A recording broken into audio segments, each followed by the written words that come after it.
मैं हूँ राज सोनेल। आज मैं बताने जा रहा हूँ वैक्यूम ब्रेकर के बारे में। वैक्यूम ब्रेकर टरबाइन का प्रोटेक्टिव डिवाइस है जिसने टरबाइन को प्रोटेक्ट करके रखता है। Vacuum breaker solenoid operated valve है जिसको कमांड मिलते ही साथ 100% ओपन या 100% क्लोज होता है। वैक्यूम ब्रेकर का हम लोग हमेशा ऑटो मोड में ही सिलेक्ट करके रखते हैं। हम लोग जो DCR से वैक्यूम ब्रेकर को सिलेक्ट करते हैं ऑटो मोड में सिलेक्ट करके रखते हैं। कंडेंसर में हाई वैक्यूम रहने में टरबाइन का कस्टिंग डाउन टाइम इंक्रीज होता है, लेकिन वैक्यूम ब्रेकर ओपन करके वैक्यूम ब्रेक करेंगे तो कंडेंसर में पॉजिटिव प्रेशर बना टरबाइन में बैक प्रेशर लगाता है जिसने टरबाइन का RPM तुरंत ही कम करने में मदद करता है। वैक्यूम ब्रेकर का मेन काम या वैक्यूम ब्रेकर का मुख्य काम है टरबाइन का कस्टिंग डाउन टाइमिंग को कम करना। हम लोग ये समझेंगे कि कस्टिंग डाउन टाइम का मतलब क्या है। कस्टिंग टाइम डाउन का मतलब है टरबाइन ट्रिप टाइम से लेके बारिंग गियर RPM तक आने में जितना टाइम लगता है वो उस बीच टाइम को ही कस्टिंग डाउन टाइम कहते हैं। इसका मतलब है जब हम लोग टरबाइन को ट्रिप कमांड देंगे, ट्रिप होने से लेके बारिंग गियर RPM तक आने में जितना वो बीच में जो भी टाइम लगता है उसी टाइम को कस्टिंग डाउन टाइम कहते हैं। कस्टिंग डाउन टाइम कम करना ही वैक्यूम ब्रेकर का मुख्य काम है। हमेशा वैक्यूम ब्रेकर इमरजेंसी कंडीशन में ही ओपन होता है। नॉर्मल कंडीशन में कभी भी वैक्यूम ब्रेकर ओपन नहीं होता है और नॉर्मल कंडीशन में वैक्यूम ब्रेकर को ओपन करना भी नहीं चाहिए। वैक्यूम ब्रेकर तुरंत कंडेंसर का वैक्यूम रिलीज करने के लिए यूज होता है। वैक्यूम ब्रेकर ओपन होने में कंडेंसर का वैक्यूम लो होता है।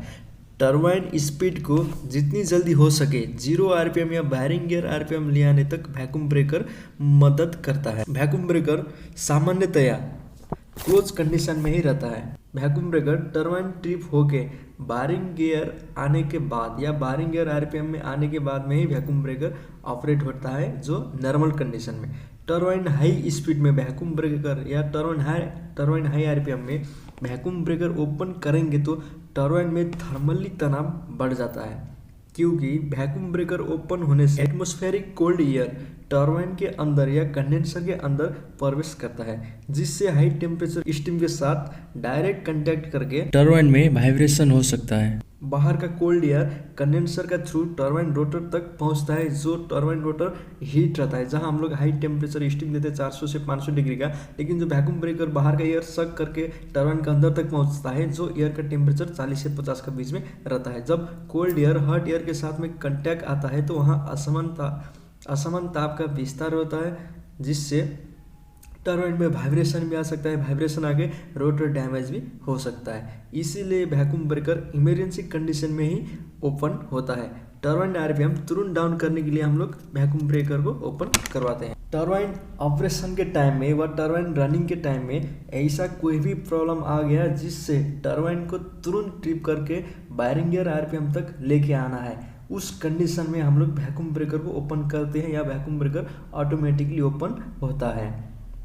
वैक्यूम ब्रेकर हमेशा इमरजेंसी कंडीशन में ही ओपन होता है, क्योंकि नॉर्मल कंडीशन में ओपन हम लोग नहीं कर सकते हैं। इसके बारे में मैं बता ही दिया हूँ कि अगर नॉर्मल कंडीशन में हम लोग वैक्यूम ब्रेकर ओपन करेंगे तो थर्मल डिस्ट्रेस क्रिएट करेगा जिससे क्या होता है वायुमंडल कोल्ड एयर टरबाइन के अंदर इन करेगा जिससे असमान ताप विस्तार का कारण वाइब्रेशन होगा। टरबाइन का fix blade moving blade damage हो सकता है। टरबाइन में वाइब्रेशन इंक्रीज हो सकता है। वैक्यूम ब्रेकर का लाइन कंडेंसर का टॉप साइड में लगता है। का दोनों साइड में वैक्यूम ब्रेकर का लाइन लगता है जिसका सक्शन एटमॉस्फेरिक एयर से होता है।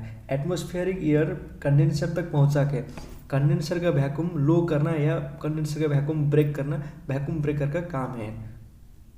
जो क्या करेगा, जब कंडेंसर में एटमॉस्फेरिक एयर जाएगा तो कंडेंसर में क्या था, नेगेटिव प्रेशर था, उसको पॉजिटिव प्रेशर कराएगा। जैसे ही वो पॉजिटिव प्रेशर होगा टरबाइन का रोटर के साइड में एग्जॉस्ट साइड से एग्जॉस्ट प्रेशर में क्या करेगा, बैक प्रेशर, वहां पर एक बैक प्रेशर बनेगा। बैक प्रेशर क्या करेगा, टरबाइन का अपोजिट डायरेक्शन में वो बैक प्रेशर लगेगा। टरबाइन रोटेटिंग मूवमेंट का अपोजिट डायरेक्शन में बैक प्रेशर लगेगा जिससे टरबाइन का RPM क्विकली सडनली डाउन करने में वो मदद करता है। जिससे क्या होगा, कस्टिंग डाउन टाइम कम होता है, बहुत ही कम कर देता है। हम लोग अब जानेंगे किस किस इमरजेंसी कंडीशन में ही वैक्यूम ब्रेकर ऑपरेट होता है। सबसे पहले लो वाइल प्रेशर वेरी लो होगा तो वैक्यूम ब्रेकर ऑपरेट होता है। अगर लो वाइल प्रेशर लो हो गया और मेरा टरबाइन RPM में कंटिन्यू हाई स्पीड में घूमते रहेगा तो क्या होगा, पूरा बैरिंग डैमेज कर देगा, साफ डैमेज होगा। उसे बचाने के लिए हमको क्या करें, तुरंत टरबाइन का RPM कम करना है। उस टाइम क्या करेंगे, वैक्यूम ब्रेकर को ऑपरेट करेंगे या वो ऑटो में ऑपरेट होगा। दूसरा है एक्सियल थ्रस्ट वेरी हाई होगा या एक्सियल डिस्प्लेसमेंट वेरी हाई होगा तो क्या होगा, मेरा वैक्यूम ब्रेकर ऑपरेट होगा। हाई वाइब्रेशन आएगा, टर्बाइन में मैक्सिमम वाइब्रेशन आएगा, तो उस कंडीशन में भी वैक्यूम ब्रेकर ऑपरेट होकर टर्बाइन को सेव करता है। टर्बाइन ओवर स्पीड में जाएगा, इलेक्ट्रिकल या मैकेनिकल ट्रिपिंग डिवाइस काम नहीं किया तो उस टाइम में क्या होगा, वैक्यूम ब्रेकर ऑपरेट होकर टर्बाइन आरपीएम को क्विकली डाउन करने में मदद करता है। या हाई एबनॉर्मल साउंड आ रहा है टर्बाइन से तो उस टाइम में भी वैक्यूम ब्रेकर ओपन होता है। आग लग गया या टर्बाइन में कहीं भी आग लग गया, जिस कंडीशन में हम लोग को क्विकली आरपीएम को जीरो करना है तो उस टाइम हम लोग वैक्यूम ब्रेकर को ओपन करते हैं। या वेरी हाई एग्जॉस्ट प्रेशर हो गया, एग्जॉस्ट प्रेशर वेरी हाई होता है तो उस कंडीशन में भी वैक्यूम ब्रेकर ऑपरेट होता है। थ्रस्ट बेयरिंग फेल हो गया या कोई भी बेयरिंग फेलियर का चांस है या कोई भी बेयरिंग फेल हो रहा है तो उस कंडीशन में भी वैक्यूम ब्रेकर को ऑपरेट करके हम लोग टर्बाइन का आरपीएम को क्विकली डाउन करते हैं। दोस्तों वैक्यूम ब्रेकर का काम क्या था ये तो आप लोग समझ गए होंगे। हम लोग को क्विकली टर्बाइन का आरपीएम को डाउन करना है तो उस टाइम में हम लोग वैक्यूम ब्रेकर को ऑपरेट करते हैं। हमेशा वैक्यूम ब्रेकर इमरजेंसी कंडीशन में ही ऑपरेट होता है और किस किस कंडीशन में ऑपरेट होता है इसके बारे में भी मैं बता ही दिया हूँ। ठीक है दोस्तों, आज के लिए इतना ही था। इस वीडियो आप लोग को कैसा लगा? अगर अच्छा लगा है तो वीडियो को लाइक कीजिए, चैनल को सब्सक्राइब कीजिए और एक कमेंट कीजिए।